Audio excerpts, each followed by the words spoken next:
Hello, everybody. Welcome. Thank you for joining us today for an educational discussion and a fun discussion on the concept of sponsorships in the new era of events. I'm David Adler, chairman and founder, and I'm honored to be joined today by thought leaders in the industry. Before we get started, we have a few housekeeping notes. Any pressing questions, we all know the drill. After all this time, go to the Q&A tab on the right in your player, and we're going to be hosting an open Q&A for the last 15 minutes, but we're going to be watching to see if we can stimulate discussions. I'd like to introduce our first speaker and participant rather than a speaker, Kathy Song Novelli, the SVP of Marketing for Hublio.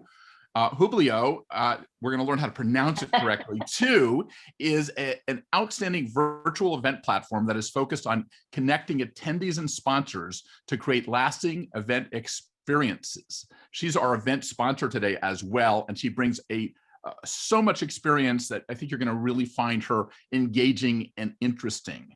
We want to thank Hublio for making today's virtual event happen, and Kathy for joining us to share her thoughts and expertise. And make sure you register for the Hublio demo, because it's our job as event organizers to know about everything that's out there. Because every time you look at a demo, you're going to learn more about what you can do better in your own events. So it's not just for testing out what they're doing, but to understanding how you do your own things.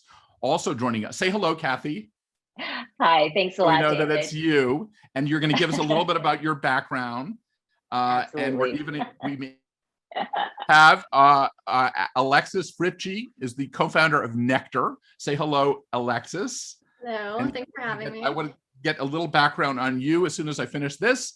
And Charlie Kennedy, the president of Show Up Event Consulting.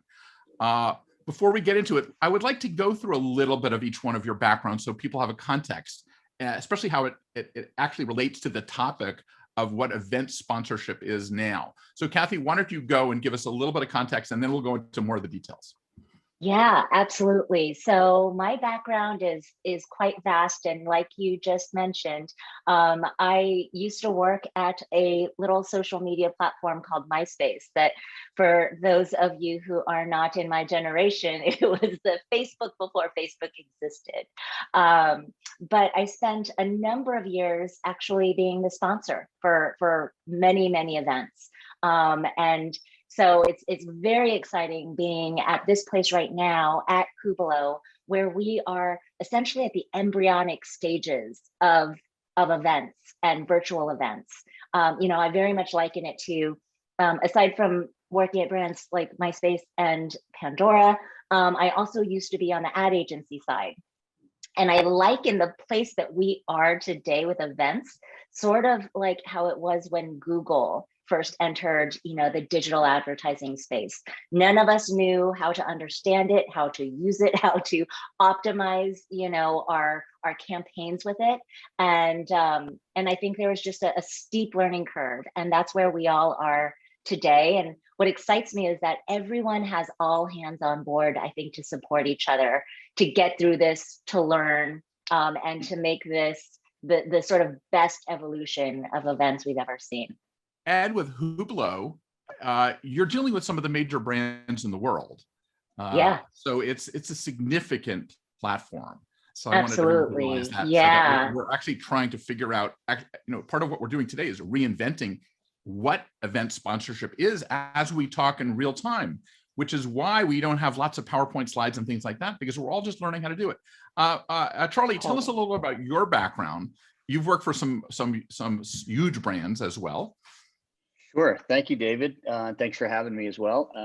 I spent about 25 years of my career early on in the corporate world, where I was the buyer of services and the sponsor. About 5 years ago, I left and started my own boutique consulting business in the event space. Not ever thinking that I would have to once again reinvent myself 3.5 years later as the pandemic struck. So we do everything from virtual events to hybrids, and certainly we'll continue doing in-persons as they come back. I don't even want to say when anymore. We can now say as they come back and as they are coming back, which is a wonderful thing.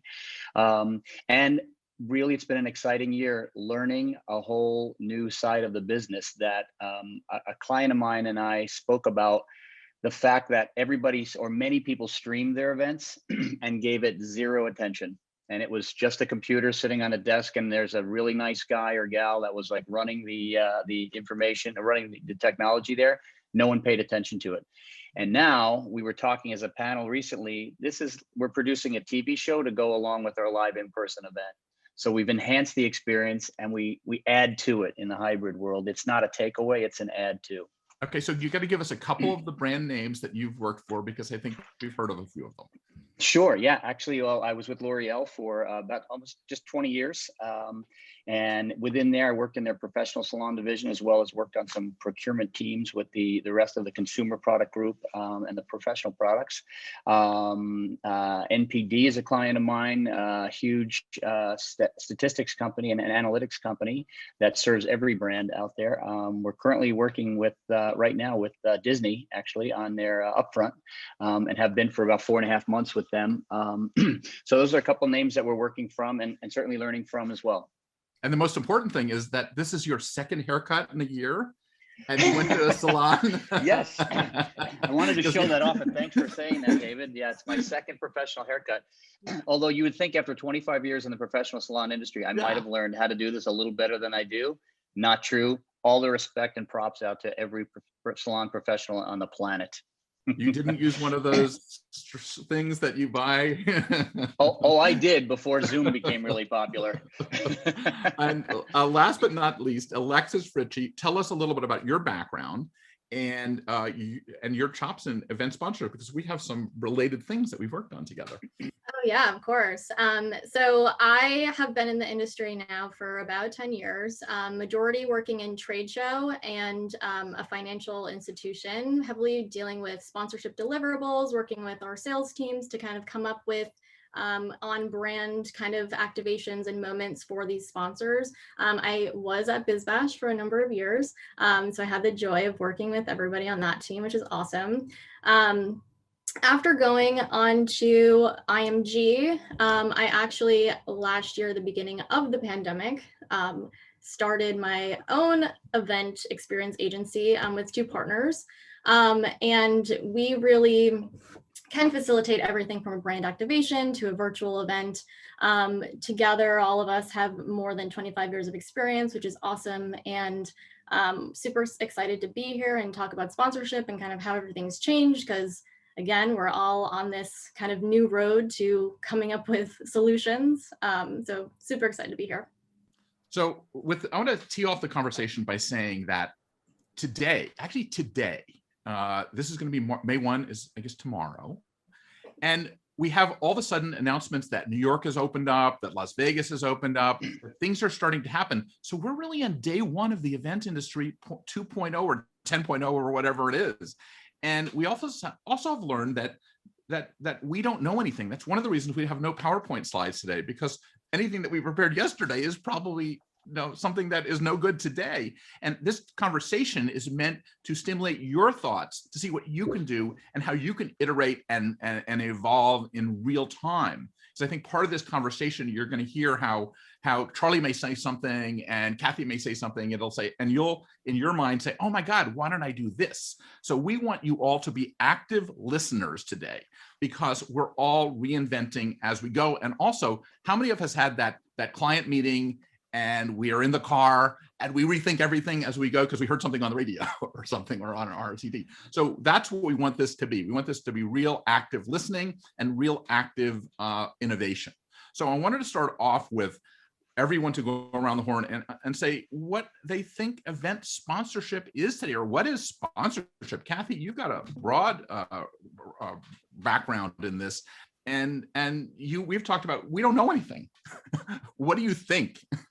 Exactly. I think it is all about reimagining what event sponsorships, how event sponsorships can bring real value to attendees, to sponsors.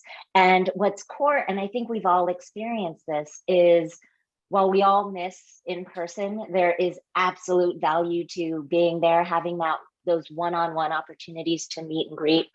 I think that the data, the analytics, the real insights that help drive ultimately business bottom lines from events is so key. And like you said, we're learning something new every day.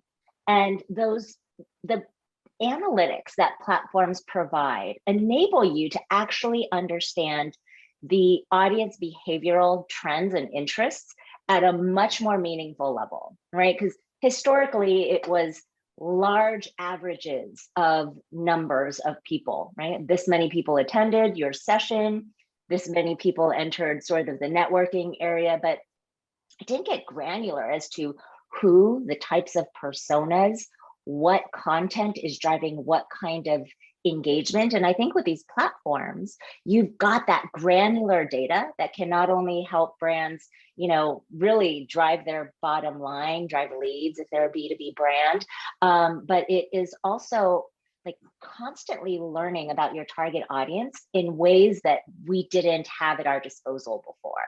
And so a great example that we've got from Kublo is, everyone sort of has these different features, right? We've got gamification, we've got these new capabilities to take selfies with the famed speaker at the virtual event and immediately post that onto your Twitter as if you are just there with Oprah Winfrey, dream speaker. But I think that it is reimagining what value you can bring to the attendees and ultimately to the sponsors, so that the attendees end up coming away from that sponsorship and saying, "Oh my God, I love that brand. Thank you for enabling me to share my picture with Oprah across the internet, making me look like I'm a badass." Is that sponsorship technique very successful?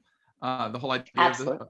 I mean, I've interviewed the head of VidCon, the guy that did VidCon, the people, and they also felt that it was really incredible. Yes, absolutely. But I think the key learning has been that what works at one event for one audience will not necessarily always carry over. So I think it's really who is your audience and learning from every single event what is motivating them and what is driving their behaviors, throughout the platform and the event experience. What did you learn yesterday? You don't have to say that right now, but we'll get back to that. I'll think about that. Think about that. Oh, Alexis, what is your thought on what is event sponsorship today? What works, and any examples that you think are driving the conversation? Yeah, I mean, I think one thing, as Kathy said, it's really coming up with that creative moment and really diving deeper into the sponsor needs and incorporating it into hybrid. And, a lot of the times right now we're doing obviously virtual events. We take that pre-record asset and the live asset and put it together.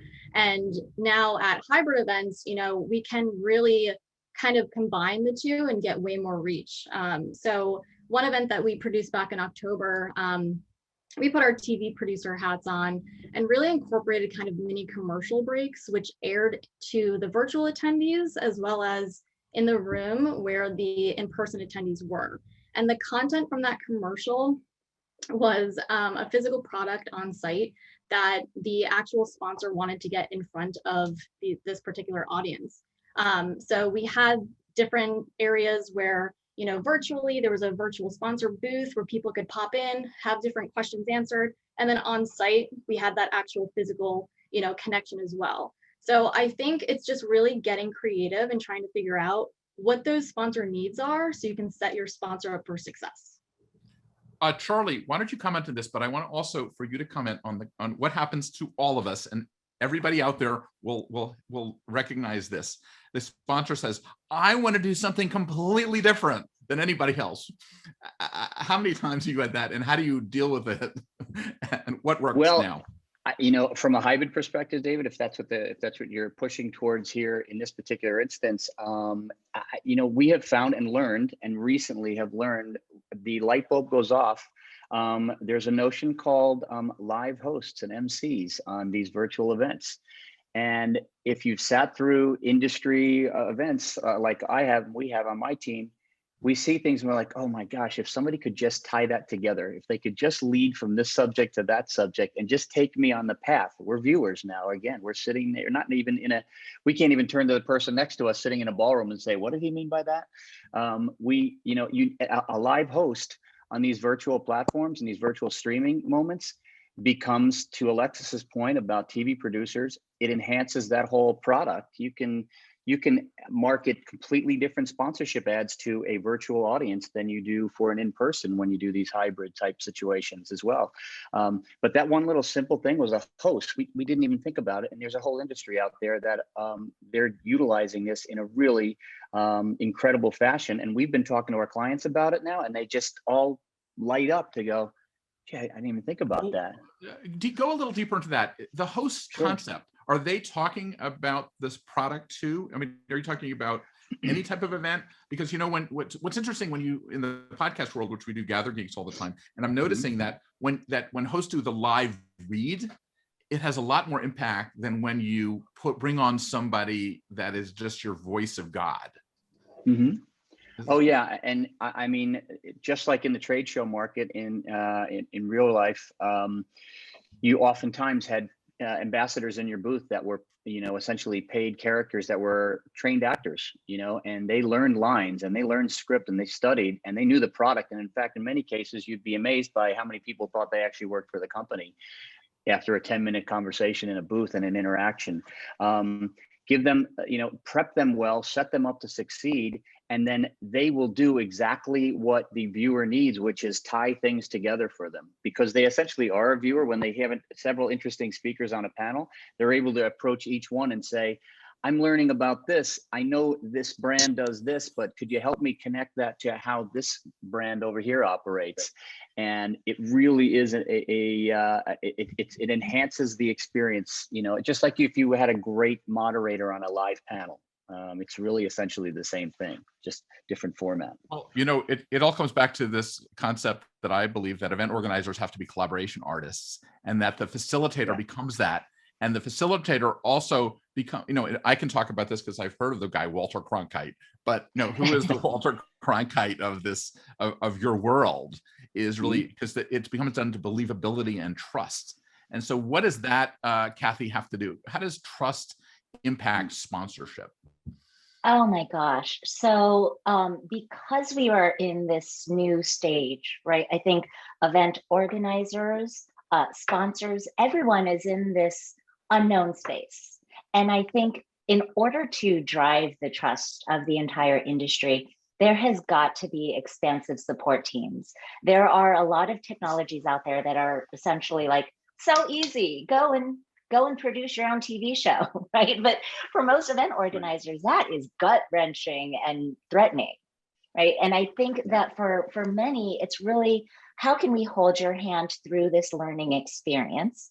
How can we make the rich data that is available easily digestible, so that sponsors can take away that information and realize, like, maybe this idea to bring these attendees over to my booth wasn't as effective. Here are some key learnings that were garnered from all of the sponsors, right? And I think all of us are all just learning from each other. And so there's got to be trust, not only in the platform, not only in the event organizers, the event agencies, but there's also got to be trust amongst all of us together to just share learnings and best practices as we're doing today. I think people who are competitors in the space should be sharing that kind of thought leadership and key learning, so we can all get better. I know here at Hubelo, we are innovating and developing at the speed of light, right? Because it is so new, and we are hearing real-time feedback from the market. And so literally by the end of May, we're releasing an updated platform that is totally based upon all the feedback that we heard in Q1. That is the speed at which we are innovating and advancing. And so I think that we're all sort of a part of it. And the more that we can all share best practices, it's just going to enable us to create these really kick-ass events, hybrid, virtual, in-person, by the end of this year.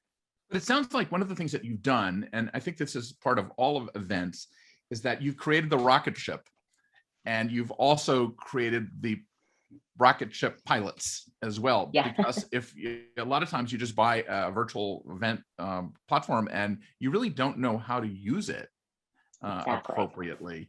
And I think we're finding that in all aspects of sponsorships and attendees. And I mean, we now know how to use Zoom after a year. Everybody does.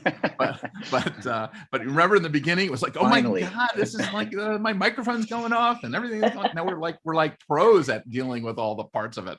But I think that a lot of the features on these platforms for sponsors are now also being used, and in real time, I think is the next stage. I don't know what you think about the real time aspects of sponsorship, as opposed to here, let them do something and then respond. It's people want immediate. One of the things that we talked a little bit about earlier was, what about these ads on Instagram and all these different platforms that you look at and you want to buy? It's like going to a trade show and seeing the Vegematic and knowing, oh my God, you have to have it. Like, what are they doing? Especially Kathy, you know a lot about this, because you've sold and brands.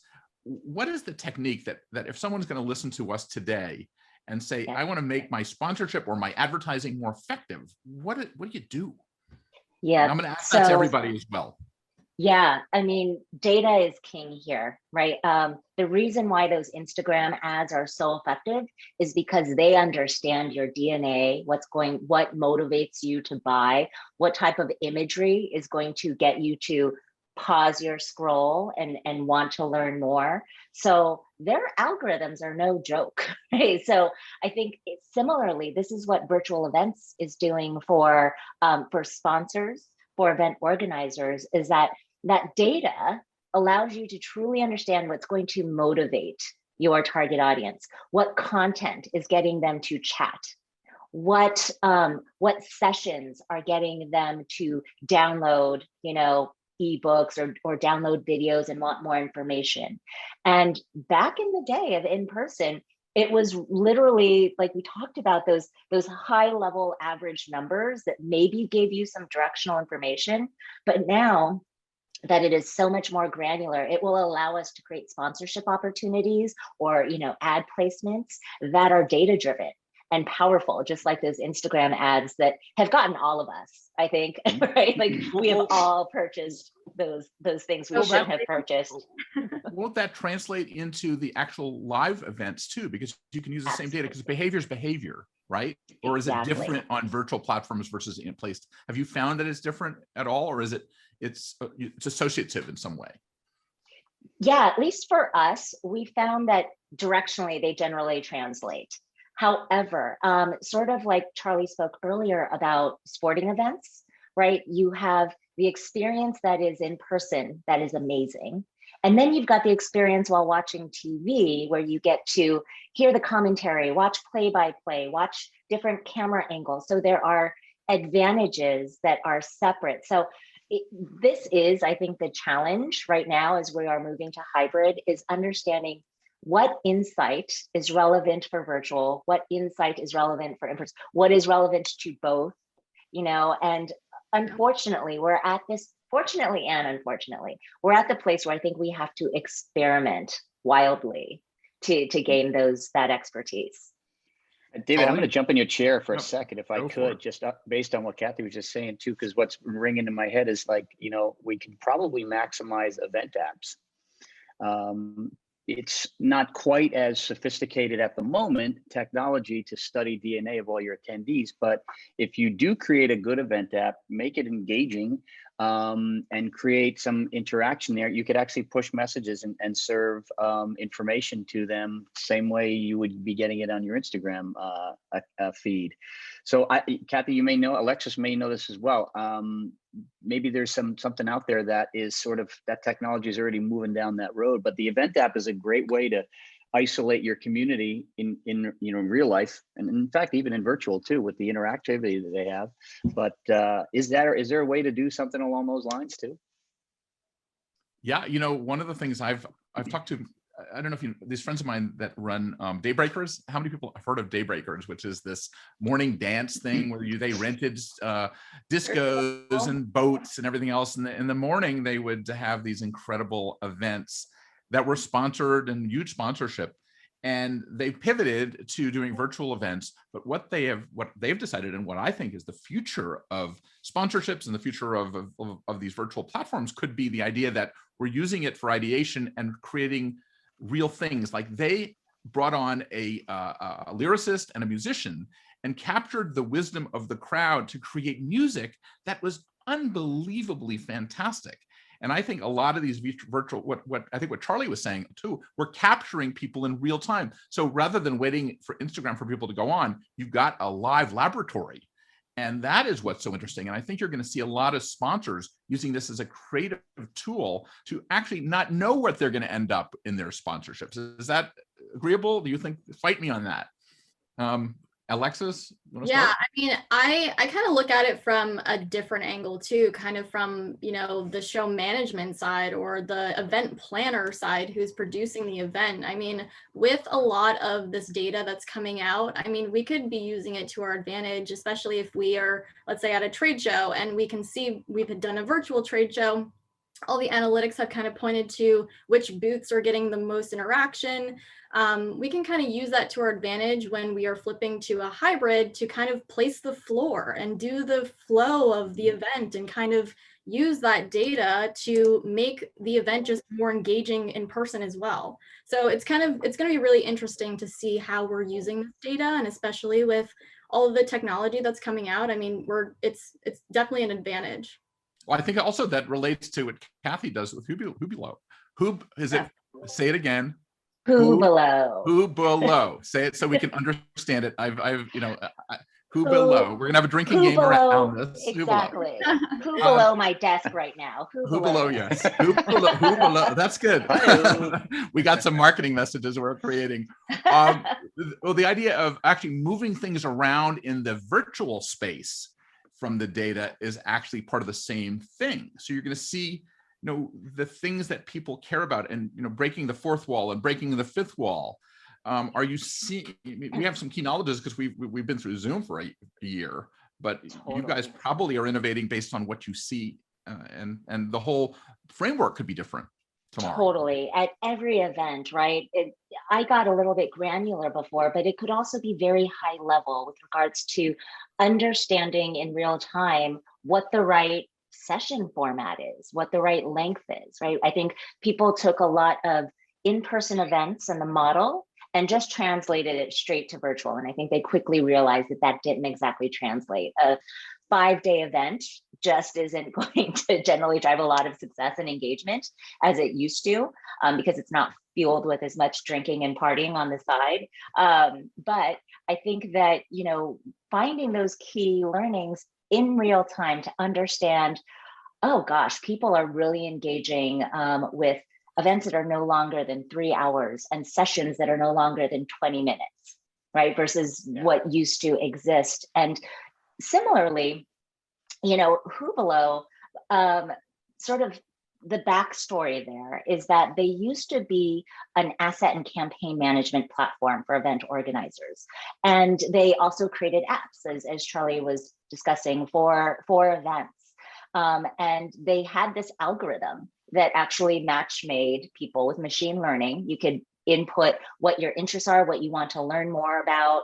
And then based upon how people were engaging with the app, right, what sessions they decided to join, they married that with the sort of opted-in information of what they said they wanted to learn to match make attendees with sponsors, with the event organizer, to in real time essentially turn an attendee into a lead for a lot of these sponsors. So again, there's so much magic in that real-time data and the takeaway information that will help drive your bottom line.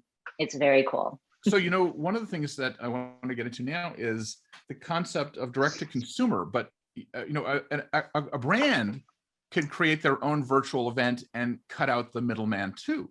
So they are their own sponsor in many cases. Charlie, we've talked about the power of direct to consumer and how that's translating into everything. Do you want to comment a little bit about that from a sponsorship point of view? A sponsorship is an organizer too now. Yeah, well, it's interesting. There's been a lot of dialogue with a lot of clients and association and producers, event producers that we show management, like Alexis is saying, is like, what about opening up that, fourth, fifth, and sixth wall and inviting consumers into a business conference, expanding that. I know as an example, I spent a lot of time in the salon world, and it's the show for the stylists and colorists and the spa market. And then there's other shows that were way more tchotchke oriented for consumers. And we said, there's so much that they could learn from a professional event. Why don't we put them together in a B2C and just merge all of those things together? I think it's already happening online. It's already happening virtually. So in real life, we were just talking about this before. David, you said about rebirthing the whole industry. We're at day one again.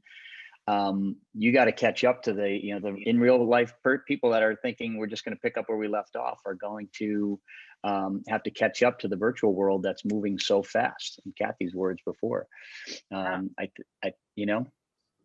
Yeah. I mean, you look at Clubhouse, you look at all of those conversations that are just merging together. There's anyone can pop in there and start talking, and that's the exact merge of B2B, B2C coming together in a great organic way. So it's definitely interesting to see how that's moving. It's also about the continuum of a community. Yes. A community doesn't need to have an organic structure that it's stuck in, right? That it moves from place to place. And that if we think that we own a community, we may not necessarily, that may not be right. The community is going to find its own organic place. Yeah, well, it's amazing how isolated we sort of have been in our own spaces, and yet how de-isolated we need to become in a hurry, certainly in the event business, and how the world is going to be that way, and triply connected, maybe logarithmically connected beyond what you ever imagined. Yeah, going back to what was discussed before about community, I think there is the interesting viewpoint. We all sort of recognize this, that virtual events have essentially democratized thought leadership and information that used to, let's say Adobe, for example, who put on some amazing events, but used to be cost inhibitive for a lot of designers to go to. And suddenly, by being virtual, it is expanding their ability to influence and sell more products to more people. But additionally, on the side of community, it's also democratized everyone's ability to have a voice, right? So we're here talking. We have the luxury of being on camera and sharing our opinions.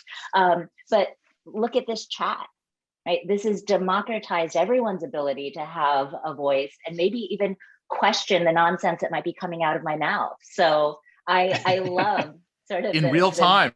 In real time. Okay, shut up, Kathy. No,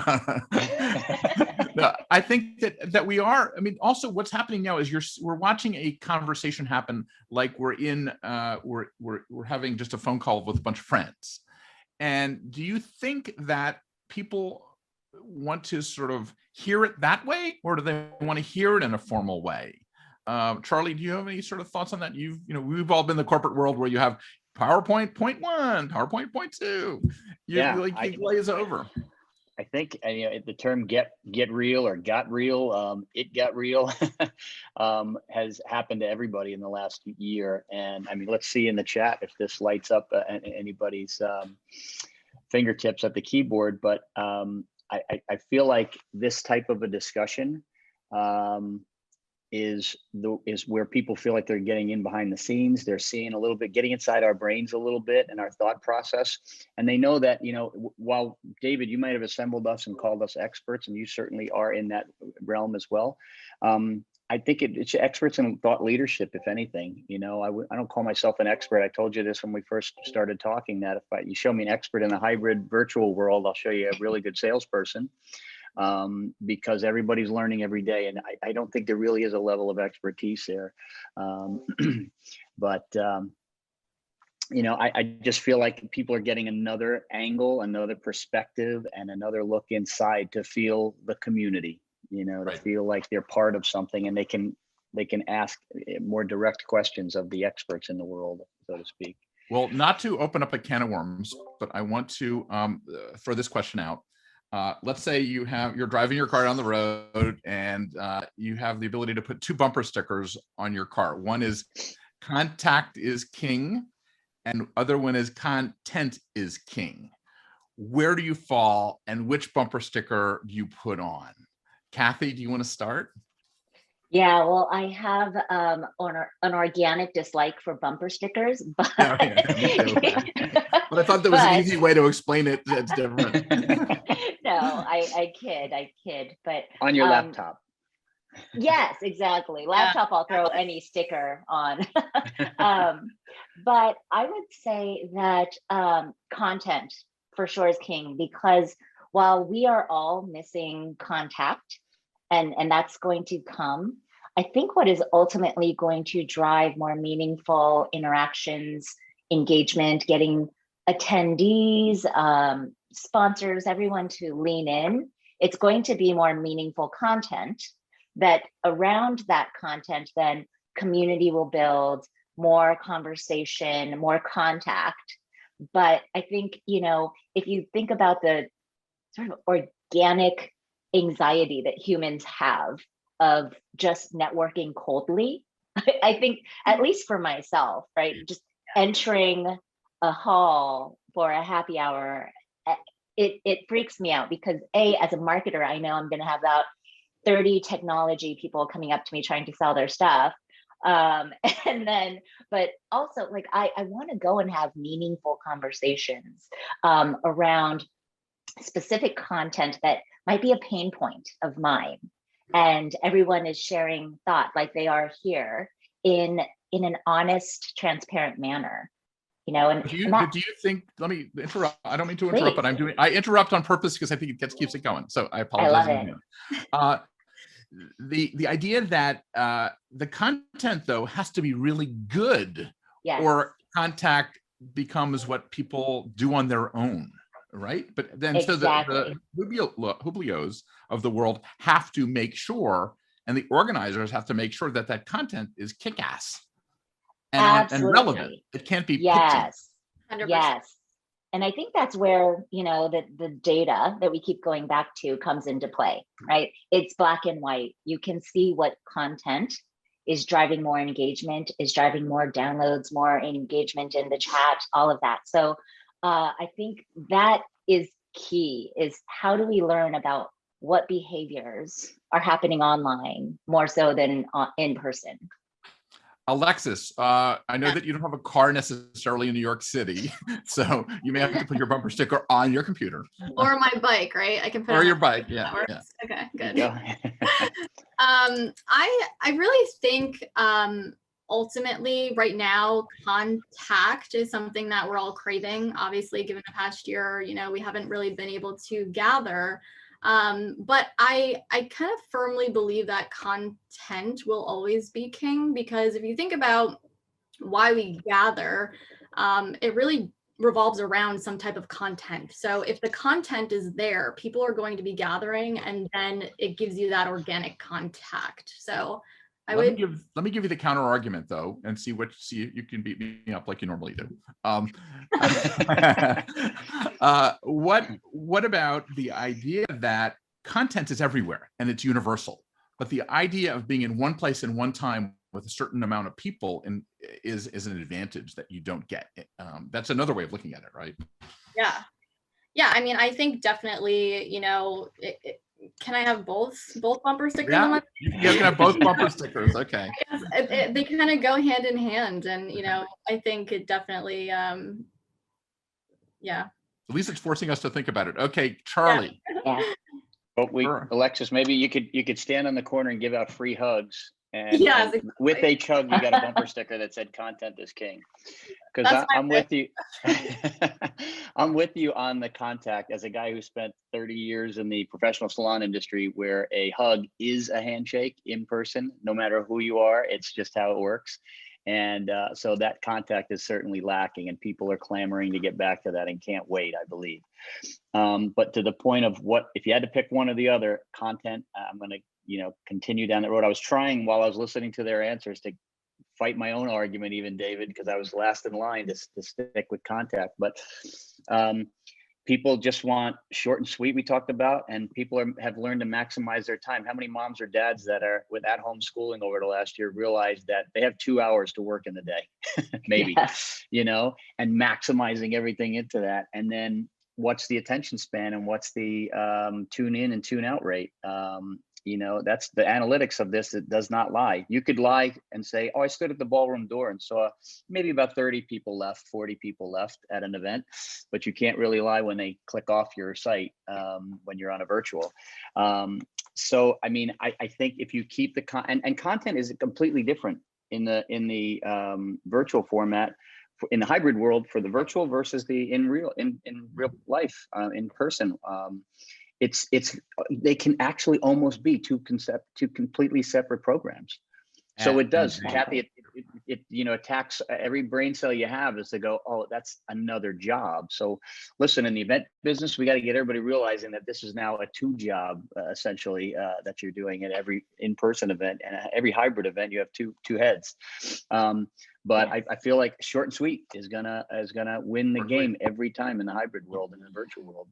Let's move on to questions from the panelists. We got from the audience. We got a lot of them. Sure. And let's start with the first one that I see is, while virtual events are definitely data rich for host companies, as a sponsor, the data is shared has become very reactive due to GDPR.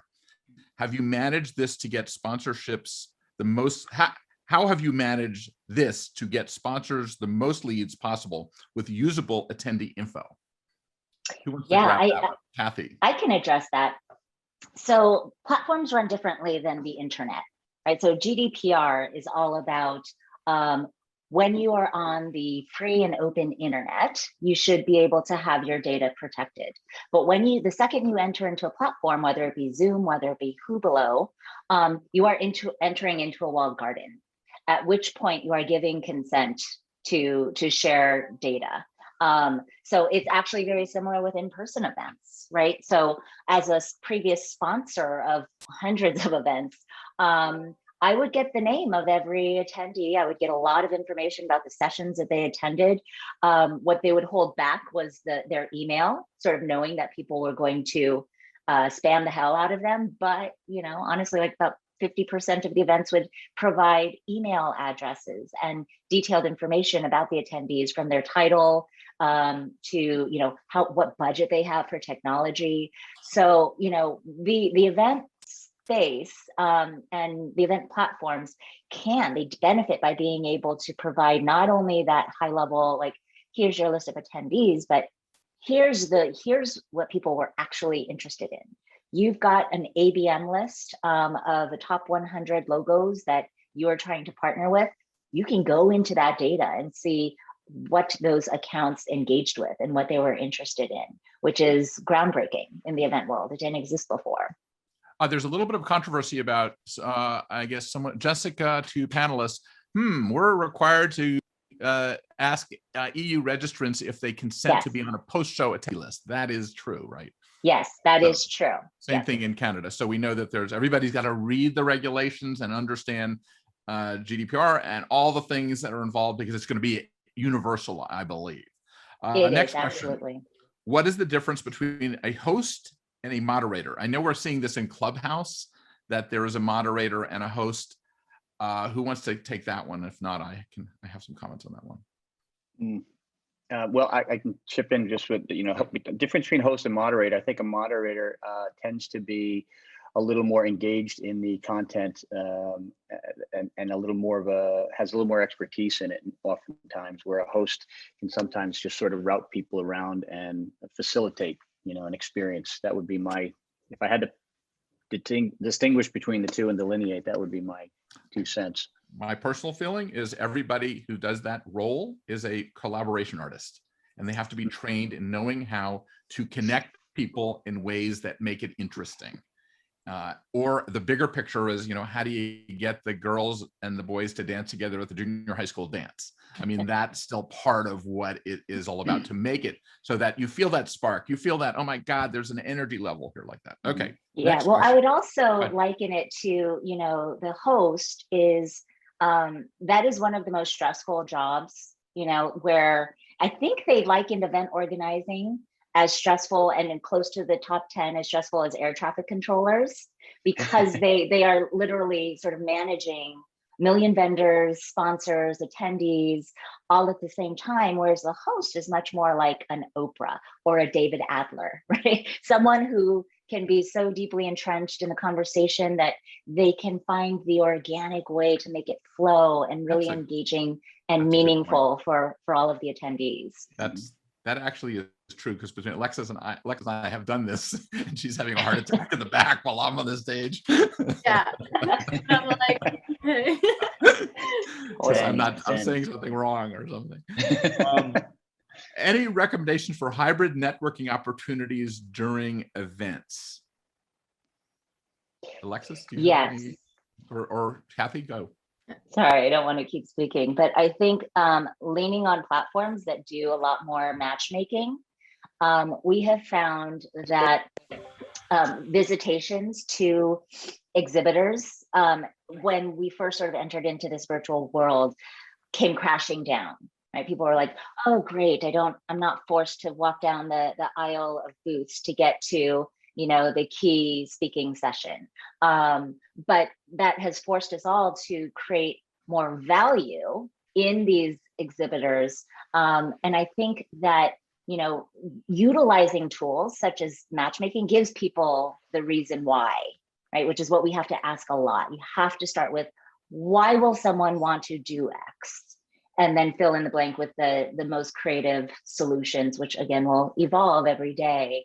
But I think we have to think beyond, like, how do I make booth experiences cooler and interesting in a virtual world, and rethink what it should be, right? You can't take a sporting event and the opportunity to go get, that great hot dog and garlic fries and beer there. Like, you have to buy it yourself and have all of the cool options here. Like, it's just going to be completely different, and you need to lean into how you drive those motivations differently. Yeah, it's going to be interesting to watch the relationship and how it changes between virtual, hybrid, even Clubhouse, and that community continuum. That makes a lot of sense. Yeah.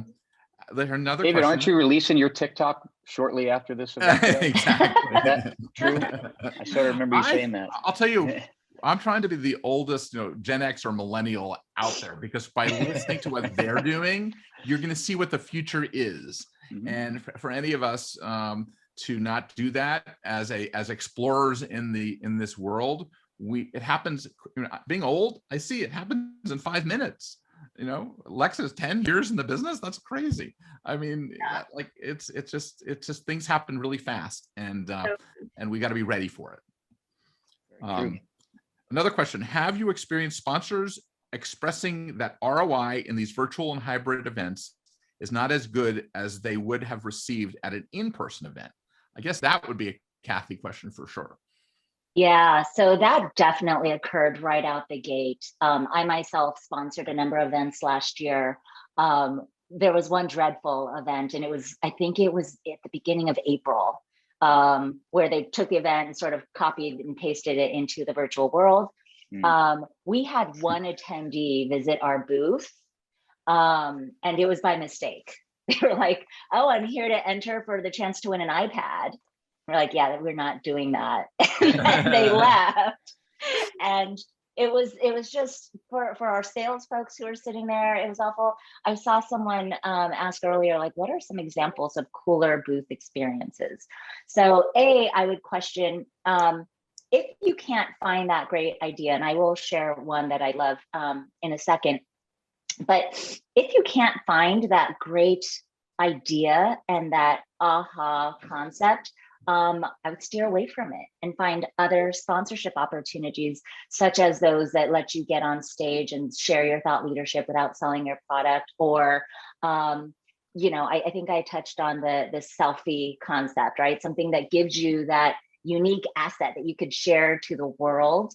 But just this morning, I was part of an event where someone was sharing that they had a virtual networking room that was filled with puppies and kittens. It's sort of like, depending on what region you were in, they had all of these adorable animals.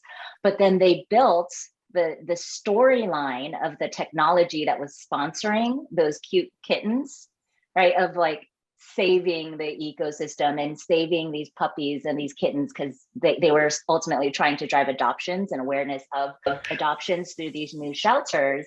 But the hook were these adorable puppies, right? And a ton of people went, some of which sort of heard the content in the story. Some were just looking to say, but I'd say find those opportunities that will get people, and I know it sounds so generic, and we could probably all share a few examples, but it's really what is going to be organic to your brand. Mm-hmm. Right? Because if you force it, that's equally awkward for everyone involved. So it's finding that organic experience that's relevant to your brand, that provides value to the attendees and sponsors.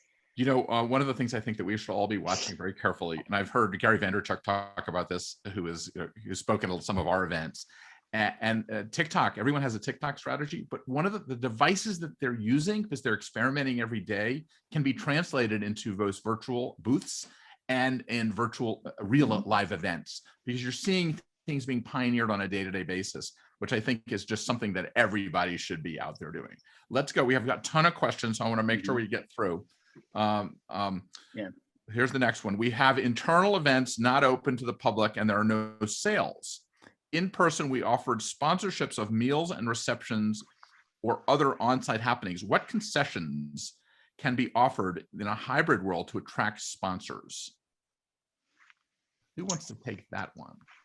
I would say that hasn't gone away. It just changed format, right? So I've been to a number of events that had happy hours sponsored by a brand, and they sent me champagne and a little champagne glass and chocolates.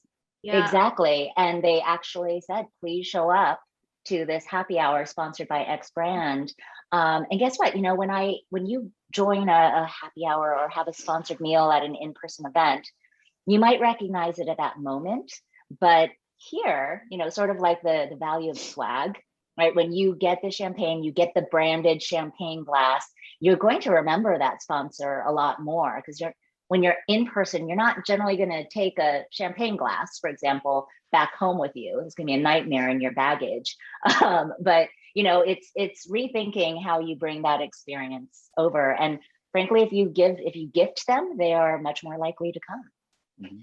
Yeah, and I think that's something too that, we all kind of had to implement for some of those touch points, is that at-home experience, the boxes that we all kind of send out and get together to do that virtual happy hour, or the virtual like cheese tasting or something to engage some of your internal teams.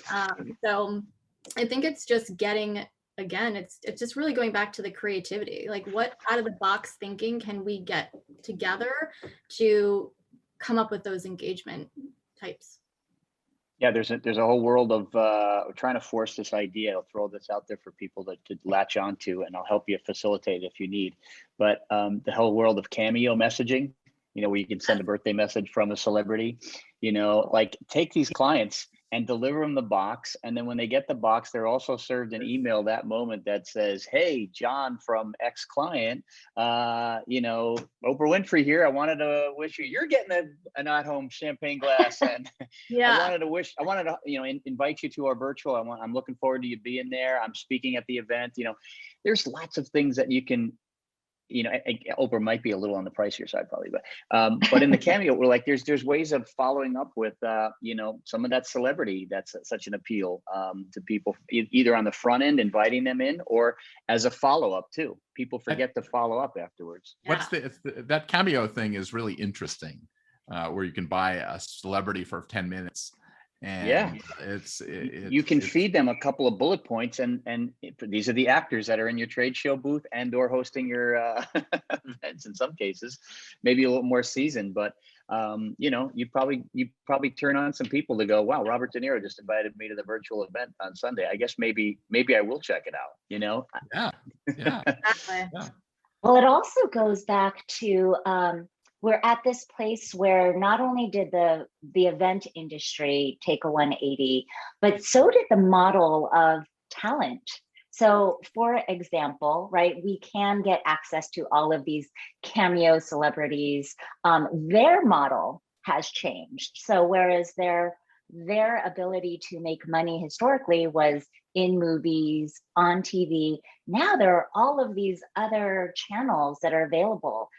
When I think about the future of events, I have my eye on certain industries. Can you guys still hear me? Yes. Yeah. Okay, perfect. I just heard one of my AirPods die. But Live TV. Exactly. I think about the concert industry, right? Because right now the idea is you go to a concert and yes, you want to experience that in person. So you experience that like music in your chest. But, you know, I think about the millions of dollars that it costs to pull off a tour, right? And how many people are involved, how much money there is to be made. But imagine if an artist can hold a concert anytime. And it goes back to how do you make that more unique, right? So right now, crazy idea, but if I wanted to meet an artist, I have to know someone who knows someone who knows someone who could maybe get me backstage, right? But in the world of virtual, maybe there's a way that they can go on tour This is anytime they want, Yeah. go backstage and breakout rooms and have someone actually, you know, perform what you want to hear. You know, so I think there's just so much opportunity to reimagine the monetization for all parties involved. Yeah. What about the what advice do you have as it relates to producing purpose-driven events to analyze the benefit it has to the potential sponsors outside of goodwill? What advice do you have as it relates to producing purpose-driven events and analyzing the benefit it has to potential sponsors outside of just goodwill? How do you prove the ROI of something that is more ephemeral, I guess, is the question. Charlie, you dealt with that probably, or both, everybody has dealt with that. Yeah, well, I mean, it does go into the, you know, the follow-up and don't have an end date on your event, you know, in your mind. When that event is over, it just means that that's actually the commencement. That's the beginning, you know, and make that, you know, that expensive piece of concrete last a full year. Follow-up, treats, interesting facts, you know, did you do this, you know, connections that you can make for people, for salespeople that are, you know, that are involved in this.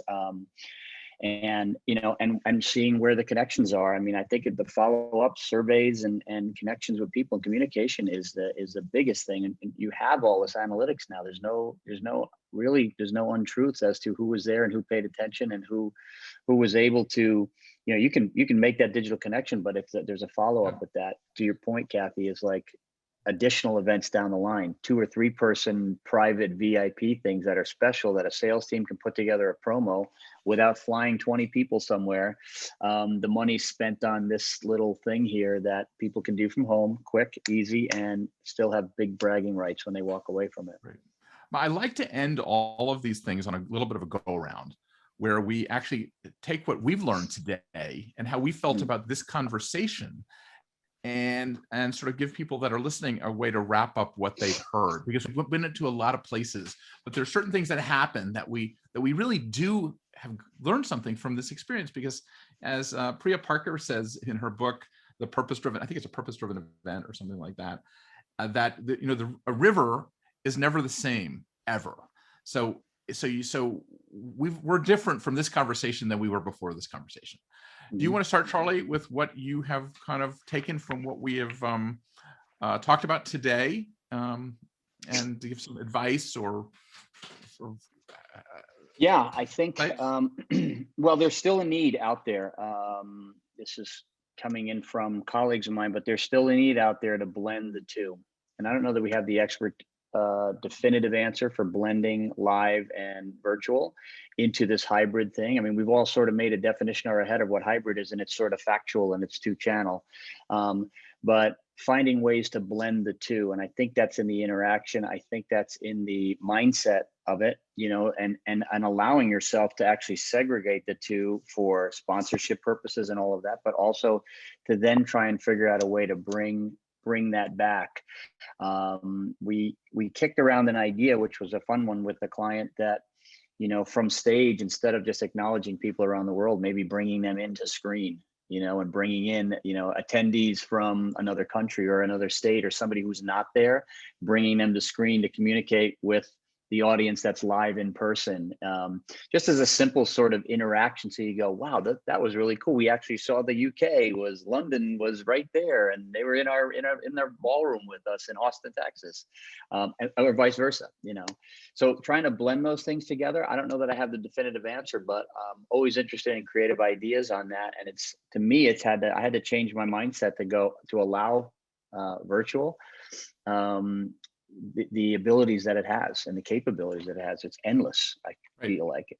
I want to continue that conversation, but I know that it's the hour, but I'm going to continue this, but I want to make sure that everybody knows that they can get Hublot special view of what the demo. And if they go to that QR code, it will magically appear like when you go to the restaurants and you put your menu out there, right? So I want to make sure that everybody has a chance to look at that before if they have to jump off. But Alexis, talk about what your. I think the biggest takeaway is to embrace change, stay true to your brand and stay true to your sponsor's brand in order to create the best part in, you know, that piece of engagement to the best of your ability, and really just to be patient, because we all are going through this at the same time and we're learning new things are changing. And it's really just important to just be patient, and, you know, it will lay out naturally. Last but not least, Kathy Song Novelli, great middle name. Yeah. Very melodic. Tell us what you got out of today. Melodic to song. Yes. I would just add that, you know, as we enter into the world of hybrid and go back in person, I think it's important to not just, as we've been talking about, reimagine the content, reimagine the sponsorship opportunities, but it's also about redefining the teams that you need, because it is going to be a two-headed monster. I think whatever your plan was previously with regards to vendors and support teams has to double, essentially, especially as we first enter into this and learn how to manage hybrid. And so having vendors, having platforms that provide 24/7 white glove support service is going to be key, because we don't know what we don't know once we enter into hybrid, and you cannot do it on your own. I mean, that's my perspective. Like, the more hand-holding any partners can provide, I think, will be key. So the more the merrier. And I think Hublot is actually one of the organizations that can do that. Exactly. And is part of their mission to do that, as opposed to just jump it in your laps and wish you best of luck. Totally, because we heard that that's such a pain point for organizers. We had to address it.